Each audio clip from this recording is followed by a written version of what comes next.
Hello दोस्त, good morning. तो आज हम हिंदी का भाग 2 वर्णिका चैप्टर नंबर 3 कवर करेंगे।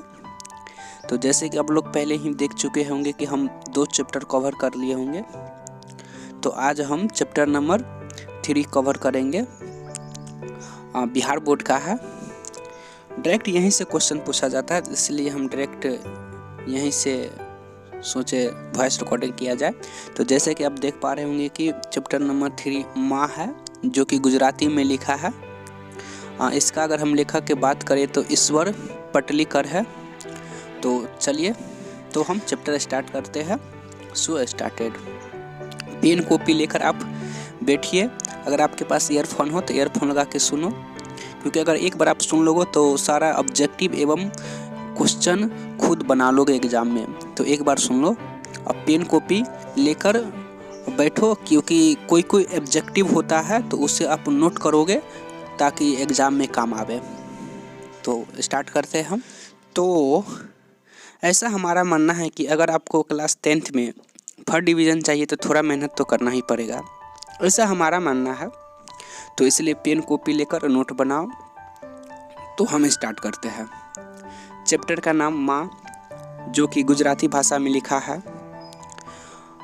इसका लेखक है ईश्वर पटलीकर। तो हम सबसे पहले थोड़ा ईश्वर पटलीकर के बारे में जानने का प्रयास करेंगे। ईश्वर पटलीकर गुजराती के लोकप्रिय कथाकार हैं। इनके कथा साहित्य में गुजरात का समय और समाज, नई पुराने मूल्य, दर्शन और कला आदि रच पककर एक नई आस्वादकता के साथ उपस्थित होते हैं। खून की सगाई इनकी प्रसिद्ध कहानी है और काला पानी इनका लोकप्रिय उपन्यास है। साहित्य के अलावा श्री पटलीकर सामाजिक राजनीतिक जीवन में भी सक्रिय रहे हैं। इनके दर्जनों पुस्तक पुरस्कृत और बहुप्रशंसित हो चुके हैं। यह कहानी गोपाल दास नागर द्वारा संपादित एवं अनुचित कहानी संग्रह माँ से सभार संकलित है। तो उसके बाद हम चैप्टर स्टार्ट करते हैं। मंगू को पागलों के अस्पताल में भर्ती करने की सलाह लोग उसकी माँ को देती, तब उसकी आंखों में आंसू झिलमिला आती और हर एक को वह एक ही जवाब देती, मैं माँ होकर सेवा नहीं कर सकती तो अस्पताल वालों को क्या पड़ी है। अपंग जानवरों की गौशालों में भर्ती कर आने जैसा ही यह कहा जाएगा। माँ की यह ग्रंथ प्रकट हो जाने के बाद कोई उससे ऐसी बात करता भी नहीं था। जन्म ही पागल और गूंगी पुत्री को वे जिस तरह पालती पोसती, सेवा करती और लाड़ प्यार करती, यह प्रत्यक्ष देख लोग उसकी प्रशंसा भी करती कि इस तरह पागल पुत्री को तो एक माँ ही पाल सकती है। दूसरे के घर हो तो सूखी प्यासी कब की ही मर गई होती, और जीवित भी होती तो ऐसा हष्ट पुष्ट शरीर तो नहीं होता। मंगू के अलावा उसके माँ की 3 संतानें थीं, 2 पुत्र और 1 पुत्री। दोनों पुत्र पढ़ लिख कर शहर में काम में लगे थे। पुत्री का विवाह हो गया था और वह अपनी ससुराल चली गई थी। मंगू की माँ अपनी उन तीनों संतानों को भूल गई हो यह बात नहीं थी, किंतु उसका संग्राम मातृत्व मंगू पर ही निछावर हो गया था। इसलिए छुट्टियों में जब भी लड़के घर आते तब उनका घर बार पौत्र पौत्रियों से खिला उठता। फिर भी दादी माँ के रूप में वह हर्ष में पागल नहीं होती थी। उन बालकों को वह लेती, खिलाती और लाड़ प्यार करती। माँ के इस व्यवहार के विषय में पुत्रों को तो कुछ ख्याल नहीं आता, पर पुत्र बधौए कसमसा जाती। दोनों बहुओं की पति से यह भी एक फरियाद थी, अपने पुत्रों के बालक उन्हें बिल्कुल अच्छी नहीं लगती और पगली मंगू को छाती से भी अलग नहीं करती। मातृत्व के सने में खींची बहुएं माँ जी के प्रति अन्याय कर बैठती। इतना ही नहीं, पुत्री के बालकों के प्रति भी माँ जी का व्यवहार वैसा ही था। इस कारण बहुएं पति के आगे बड़बड़ा कर थक जाती, तब पुत्री माँ के मुंह पर ही सुना देती, मंगू को झूठा लाड़ लड़ाकर ही तुमने अधिक पागल बना दिया है। आदत डाली हो तो जानवरों को भी पखाना पेशाब कहाँ करना और कहाँ न करना इसका ख्याल आता है। 12 वर्ष की लड़की चाहे जितनी पगली हो, पर उसे आदत डाली हो तो क्या इतना ख्याल भी न आए। वह गूंगी है पर कुछ बहरी नहीं, हमारी बात सुनी भी नहीं। भूल करने पर 2 थप्पड़ लगा दिए हो तो दूसरी बार तुरंत ख्याल रखेंगे। उसकी पुत्री आगे कुछ बोले उससे पहले ही माँ जी की आंख बरसने लगे। पुत्री का भी हृदय भर आया, परंतु कलेजा कठोर कर वह मन की बात निकालने बिना रह सके। तुम समझती हो मंगू को लाड़ प्यार करके उसे सुखी बनाती हो, पर यह समझ लो कि तुम ही इसकी वास्तविक दुश्मन हो। तुम कुछ भी हमेशा बैठे रहने की नहीं हो, भावियों के पाले पड़ेंगे, तब नित्य उसके मल मूत्र धोने का झंझट कोई नहीं करेगा और वह दुखी हो जाएगी। कुछ रुक कर वह धीमे स्वर में बोली, कहावत है यह झूठी नहीं, पराई माँ की कान छेदती है। अस्पताल में रखने से पागलपन दूर होने का तो नहीं, पर मत्र मूत्र और कपड़ों का ध्यान आएगा तो भी बहुत है। भाइयों के घर में भगवान ने बहुत कुछ दिया है, भाभिया एक बार भी खाने को न दे ऐसी ओछे नहीं है। माँ जी लोगों को अस्पताल के लिए गौशालों की उपमा देती, तब लोग पराये की तरह जो नहीं कर पाते थे वह उनकी पुत्री ही कह डालती। अस्पताल गौशालों जैसा होगा और शायद मंगू मर गई तो उसका और कुटुंब का छुटकारा होगा। मंगू की मौत को माँ जी भी छुटकारा मानती थी यदि वह प्राकृतिक रूप में आई तो, परंतु लापरवाही दिखाकर उसे जानबूझकर मौत के मुंह में ढकेलने का विचार उन्हें असह्य लगता। स्वार्थ से भरी सगी पर निस्वार्थ से सगा हो वही सच्चा सगा। पुत्र कमाते धमाते हो, पुत्री ससुराल में हिंडोले झुलाते हो, उसने प्यार भरा संबंध रखने का कोई अर्थ न था। मंगू की सच्ची माँ बनी रही, तभी माँ बेटे का संबंध सार्थक था। इसलिए पुत्री कही या पुत्र कहे तो भी मंगू को अस्पताल द्वारा मौत के मुंह में ढकेलने को माँ जी तैयार नहीं थी। पुत्र माँ के इस भाव को समझ गए थे, इसलिए वे कभी ऐसी बात करते ही नहीं थे, क्योंकि 3 गोरे निष्णात डॉक्टरों ने एक मत होकर निदान प्रकट किया था कि पागलपन मिटाना संभव नहीं। केवल एक विश्वास था कि किसी ट्रेंड और अनुभवी नर्स या डॉक्टर की देखरेख में उसे रखा जाए तो आदत के कारण शायद उसे शौच और कपड़ों का ध्यान आ जाए, परंतु ऐसी अवस्था घर के पास हो सके यह संभव नहीं था, इसलिए वे मौन थे। फिर भी माँ जी ने अपने श्रद्धा के अनुसार उपचार जारी रखे थे। दवा कराने वाले बिना बुलाए घर आ पहुँचे। शिलाजीत बेचने वाले या हींग बेचने वाले मंगू को पागल जानवर वे दवा जानते हैं, दवा कराते हैं। माँ जी मानते थे कि 1000 उपचार करे तब एक तो लग ही जाता है, इसलिए दूसरे की दृष्टि में पागलपन जैसी बात भी वह गंभीरता से सुनती और श्रद्धा से उस पर अमल करती। किसी ज्योतिष ने कहा था कि आने वाले अगहन का महीना इसके लिए श्रेष्ठ है, इसलिए संभव है वह ठीक हो जाए। तभी से अगहन का महीना माँ जी के लिए आराध्य देव बन गया था। अगहन के महीने में मंगू के 14 वर्ष पूरे हो जाते थे, इसलिए कोई बुद्धिमान व्यक्ति जिस तरंग में नहीं चढ़ जाता वैसी तरंग में माँ जी चढ़ जाती। 14वां पूरी होते होते तो मंगू की बड़ी बहन का विवाह कर दिया था। मंगू पागल न होती तो आज इसका विवाह भी तय हो गया होता। यदि अगहन के महीने में इसका पागलपन मिट जाए तो मरी का रूप तो ऐसा है कि मूर्तिया वर उसे देखने के साथ ही कह दे। मूर्तिया माने कि वर ही होता है। और जैसी सब कुछ ठीक हो गया हो वैसी वह विवाह की योजना भी मन में बनाने लग जाती। कमू मंगू की बड़ी बहन के समय घर की स्थिति आज वैसी नहीं थी। आज तो दोनों भाई शहर में अच्छा कमाते हैं, पानी की तरह पैसा खर्च करते हैं। फिर मंगू के विवाह में वे किस लिए पीछे घूमकर देखें। एक बार मंगू बुद्धिमानी के साथ हौज में पेशाब करने बैठी। उससे प्रसन्न हो गई माँ कई दिनों तक हर एक के आगे प्रायन करती रही। ज्योतिषी का कहना ठीक हो गया। मंगू अब से पहले कभी भी नहीं और यह पहली बार अपने आप हौज में पेशाब करने बैठी। सुनने वाले की गली से यह बात उतरनी कठिन थी, क्योंकि यह सुनती समय मंगू पेशाब कर गीली मिट्टी को अंगूठे से कुदरती नजर पड़ती। माँ जी की दृष्टि उस तरफ जाते ही बुद्धिमान पुत्री को जैसे शिक्षा देती हो वैसे धीरे से कहती, मंगू ऐसा गंदा नहीं करना चाहिए। अच्छा बेटा। मंगू को धुन आती और वह खड़ी हो जाती तो उन्हें कई बात मिल जाती। मैंने कहा तो समझकर बुद्धिमान की तरह खड़ी हो गई। इस प्रकार माँ जी का आशा भरा अगहन का महीना आया। फिर मंगू अच्छी तो न हुई, पर शहर की कन्या विद्यालय में पढ़ती गांव की एक लड़की कुसुम पागल हो गई। मंगू की तरह उसे भी टट्टी पेशाब का ध्यान न रहता।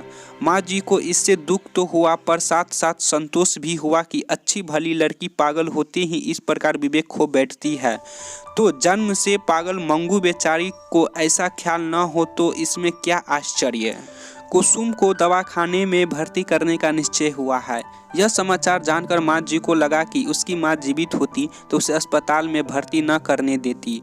माँ बिना सब सुना कहा जाता है, वह झूठ थोड़ी ही है। इसके साथ उनकी भी आंखें बंद हो जाने पर मंगू को भी उसके भाई दवाखाने में भर्ती कर आती हो, वैसा दृश्य उन्हें कपा गया।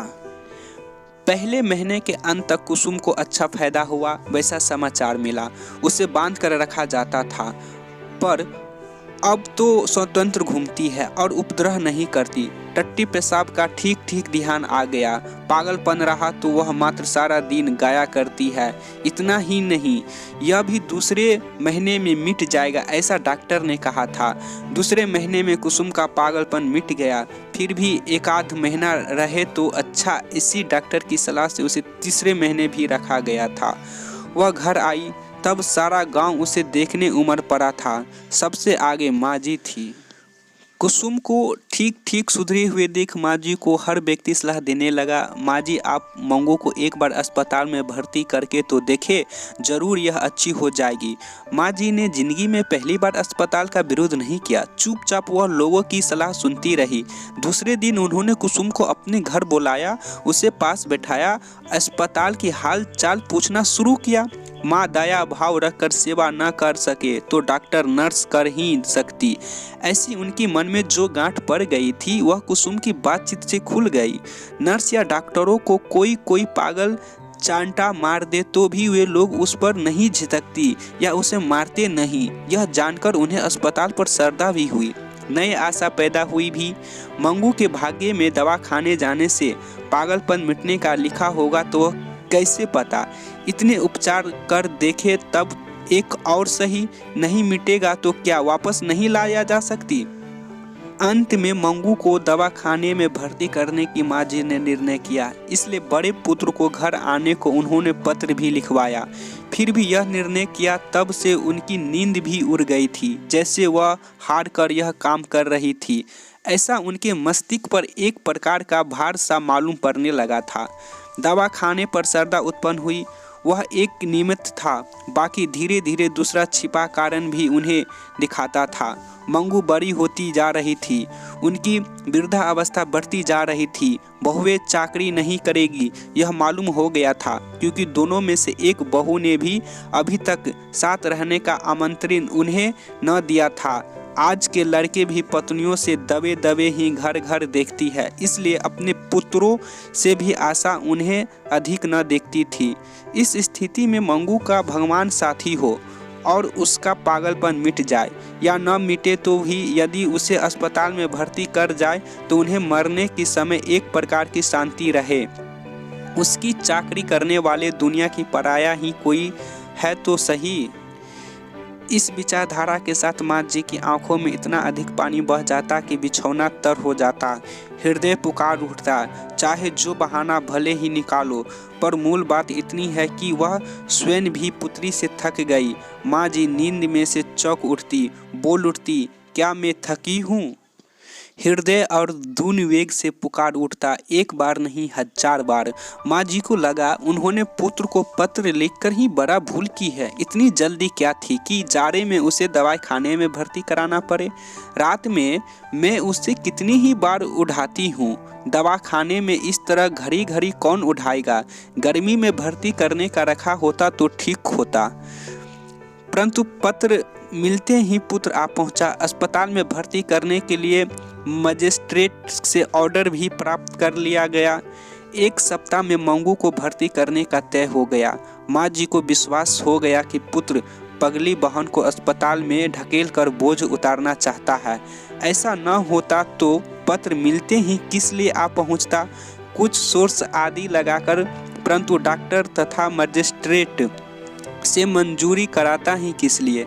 उन्हें लगता था कि अभी यह विचार स्थगित कर दे और गर्मी में भर्ती करे, पर पुत्र से कहने के लिए जुबान खुलती ही न थी। वह बड़ी मुश्किल से छुट्टी लेकर आया होगा और भर्ती करने का प्रबंध कर चुका, तो अब मना करूँ तो उसे लगेगा कि माँ को दूसरा धंधा नहीं है।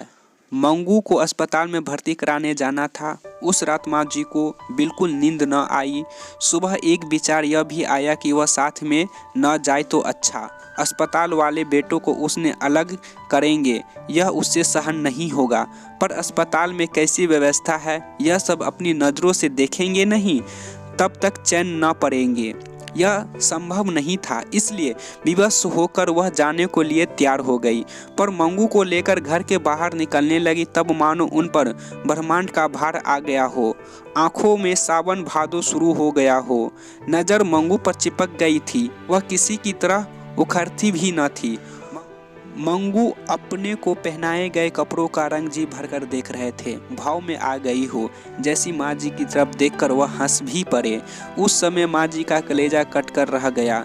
गाय बैल भी जब उन्हें पुराने खूंटे से खोलकर दूसरे जगह ले जाया जाता है तब नए असामी के घर जाने में आनाकानी करती है। मंगू को इतना भी ध्यान नहीं था, यह प्रत्यक्ष अनुभव करती। माँ जी की ड्यूटी से फिसल गई। हृदय कलकला उठा। अबोध पुत्री का दुनिया में कोई नहीं, सगी माँ भी उसकी न हुई। पुत्र का भी हृदय भर आया था। माँ की तरफ आंखें उठाने जितने भी उसमें हिम्मत नहीं थी। जितना विलंब होता था उतना ही ट्रेन पकड़ने का समय कम होता था। आंगन के बाहर गाड़ी में जूते बैल पांव उठाने को तत्पर हो रहे थे। पुत्र ने माँ की तरफ आंखें बिना किए ही लड़खड़ा कर पांव उठाते हुए कहा, देर हो रही है, अब निकलना चाहिए। आंगन से निकलते समय उसने धोती के कोने से आंख पोंछ ली। पड़ोसी की एक स्त्री ने मंगू का हाथ पकड़कर आगे किया। दूसरी स्त्रियों ने माँ जी को सहारा दिया। अंत में करवा घुट हृदय में पीकर घुटनों पर हाथ टेक हुए खड़े हुए। 2 स्त्रियों ने पकड़कर चढ़ाया, तब उसने बैलगाड़ी पर चढ़ गया। मंगू पागल है, यह जानकर ट्रेन के अन्य मुसाफिरों को अच्छा खासा चर्चा का विषय मिल गया। ऐसी खाती पीती लड़की को अस्पताल में रखेंगे तो 1 महीने में ही लकड़ी जैसी हो जाएगी।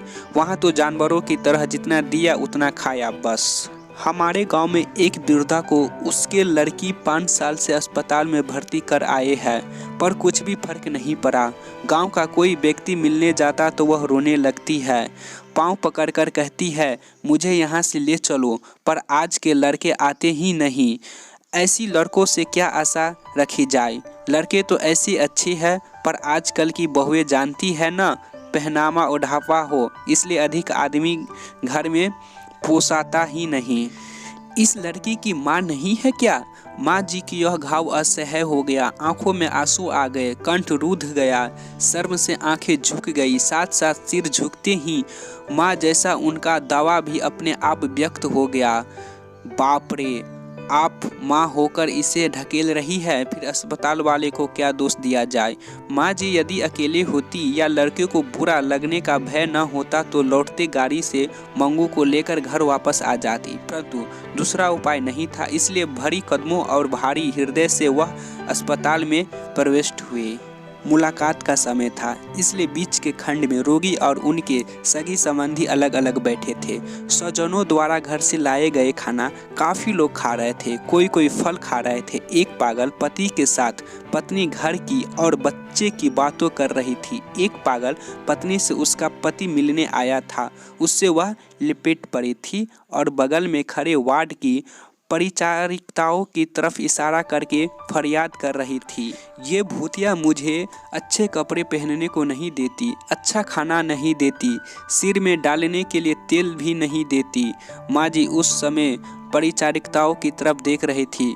उस पागल स्त्री के लिए जो परिचारिका थी वह हंसकर बोली, अब मैं तुम्हें सब कुछ दूंगी। तुम्हारे पति अच्छा खाने को लाए हैं, वह एक बार खा लो। उस पगली स्त्री ने कहा, मैंने मंजन नहीं किया है, मैंने मुंह नहीं धुआ है। माँ जी ने देखा तो उनका मुंह धुला हुआ था, फिर भी जरा भी खींचे बिना परिचारिका ने पानी का लोटा लाकर मुंह धुलाया, रुमाल से मुंह पोंछ दिया। माँ जी को विश्वास हो गया कि काम करने वाली है तो दयालु। डॉक्टर और स्त्री वार्ड की मेट्रेन आ गई। माँ जी के पुत्र ने मजिस्ट्रेट का ऑर्डर दिया। माँ को संतोष हो इसलिए ऊंचे स्वर में मंगू की देखभाल अच्छी तरह करने को कहा। मैट्रेन ने कहा, इस बात को आपको चिंता करने की कोई ज़रूरत नहीं है। बीच ही में ही माँ जी बोली, बहन, चिंता तो इसलिए करनी पड़ रही है कि यह एकदम पागल है। कोई इसके पास बैठकर खिलाए नहीं तो यह खाना भी नहीं खाते। इतना कहते हुए उनका कंठ भर आया और वाक्य अधूरा रह गया। दूर खड़े परिचारिकाएं निकट दौड़ आए। एक बोली, माँ जी, आप किसी तरह की चिंता न करें, हम इसे मुंह में कौर डाल डाल कर खिलाएंगे। भरी भरी आवाज में माँ जी बोली, यही तो बहन मुझे कहना है, इसे टट्टी पेशाब का भी ख्याल नहीं रहता। यह रात में कपड़े बिगाड़े तो देखना, नहीं तो गीले में ही सोई रहेगी तो बीमार हो जाएगा। दूसरे परिचारिका ने बोली, रात में 4-5 बार जांच की जाती है। माँ जी ने कहा, रात में रोशनी जलते रहने से इसे नींद नहीं आती। जिसे नींद नहीं आती उसे नींद की दवा दी जाती है। इसे दूसरे उपद्रवी मरीज से मार पीटे तो वह देखना। जो उपद्रवी होती है उन्हें अलग रखा जाता है। रात में सबको अलग अलग कमरों में सुलाया जाता है। मिलने आने वाले लोग विदा लेते तब रोगी को अंदर के कमरे ले जाने के लिए दरवाज़ा थोड़ा खोलता। इस अवसर का लाभ लेकर माँ जी की नज़र 2-3 बार अंदर घूम जाती थी। 3-4 स्त्रियों को अस्त व्यस्त बोलों में, अस्त व्यस्त कपड़ों में उन्होंने अंदर घूमते हुए देखा। एक ने उनकी तरफ देखकर छाती कूटी और भयभीत आंखों से देखा कि वह डर गई। इस पर उन्हें अंदर के रहने की जगह देखने की इच्छा हुई। माँ की, मंगू को जिस कमरे में रखना वह मुझे दिखला दे। मैट्रेन ने कहा, अंदर किसी को देखने जाने का नियम नहीं है। विस्मय भरी नेत्रों से यह नई दुनिया देख रही मंगू माँ जी की बगल में लपकी। सिर पर हाथ रख माँ जी जोर की तरह सनन में बेटा शब्द उच्चारित करने लगी कि तभी उनका स्वर फूट पड़ा। मरने के समय जैसी एक लंबी सिसकी फूट पड़ी।